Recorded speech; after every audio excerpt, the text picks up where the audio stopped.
Alright, welcome back to Adobe Dreamweaver CC. This is where we left off from the last introduction. I just want to mention that all these panels, just like other software in Adobe, basically are customizable. You can move these panels, you can close them out. They have little widgets here where you can close them out. You can collapse them, so you can click on these little double buttons. And there's different workspaces here. So I just wanted to point that out before we continue here.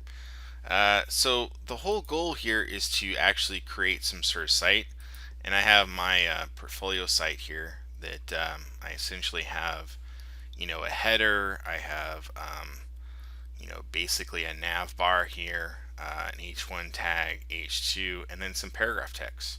So I have all this content basically done in just a Word document here. So I'm going to go ahead and select all this and then hit Control C or Command C on the Mac, and then I'll be able to paste it in.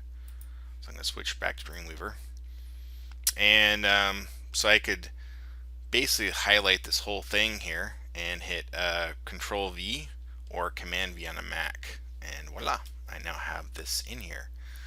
So let's take a look here. So we have paragraph text. We have the body containing all this information. Now, there's one thing I've neglected to have in here, which is a footer of some sort. And I was trying to think, did I have that on my site? Let me just go back real quick. And I actually do. Here it is. I forgot to mention this, so I'll go ahead and copy that real quick and go back to Dreamweaver and go ahead and hit return and then paste. So there's my footer information here. I will change, of course, the copyright to the current time, which is 2016. This site I did obviously last year, so I'm kind of updating some of this information here. I actually added another year, and I added a year here, but things have changed obviously after a year. So let's talk about these different parts. So Kleckner impressions, for example, this will be the heading, right? It's a logo that'll eventually be a header. So I can select it and basically go to insert and go down to the header option right here, and boom, and it'll ask me to create CSS rules. You can do that, but at this point I'm just gonna make these changes, and later on we'll be able to play around with the CSS. But basically just click OK, and you can see now that there's a header tag for each of these inside the body. All of this right here is the nav. So we have the contact, bio, animation reel, 2D, 3D, artwork, and home. So with that selected, I'm going to go down to insert and choose navigation. Again, not going to identify a class or ID or anything, just click OK. And so now you can see the nav has included, unfortunately, so much more. So what I'm going to do is undo by hitting Control Z or Command Z. What I need to do is just hit a return key just so that is separated out. Now I can select this and repeat that same process. Sometimes, I could have easily just moved the nav, but by doing it this way, it just ensures that that one particular area is the part of the nav and not anything else. So each of these areas, I'm just going to hit a return right there and there. So the Art of James Kleckner, that's going to be my heading 1. So these headings and all these tags are actually very important for websites, because they'll actually read on this. So they'll actually look through, and if you type in James Kleckner, the heading will basically appear there as an H1 tag. H2 will be the educator and artist, so I'm going to go ahead and select that, insert, and go down to heading 2, H2. And you'll notice, again, everything has changed there. So next we have the paragraph text. So all this information right here, we're going to go ahead and right there, it already is a paragraph text. So we don't really have to change anything there. But we could go down, insert, and down here somewhere, yeah, right there, we could just choose the paragraph.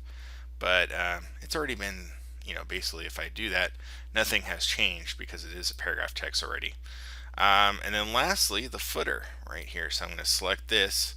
So it'll change from the P's to the footers, which if I go to insert and we'll go down to the footer, which is right here, and it'll ask again a class, which will again change later. Click OK, and now you have the footer tag, so you can see it clearly right there within a page break. So if we look at this doc type HTML, it's pretty well structured. We have a body tag here.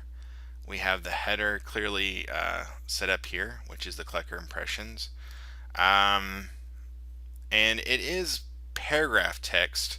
We will change that right here. You don't really need this paragraph. We can get rid of that, and we can get rid of that, and just have collector impressions, because that is a header. We'll basically identify. This will be changed to actually a logo, so we'll see that later on.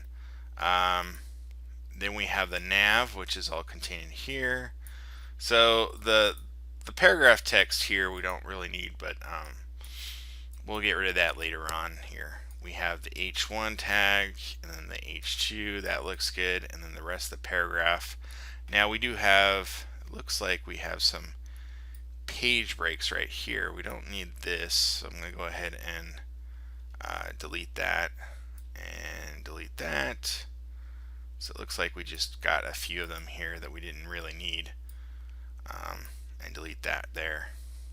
Just make it a little cleaner, the footer there. Now we can always hit return here and just make things a little easier to see. So the footer is separated out, and then hit return again. Now this is just a page break. There's no H1 tag. We really could just get rid of that completely and then have the body there. So this is looking pretty good overall. So before we start doing CSS, we need to basically define our site, and that's what we're going to deal with our next tutorial. At this point, you can save your file, so file, save, and we'll see you soon in Adobe Dreamweaver CC. Cheers.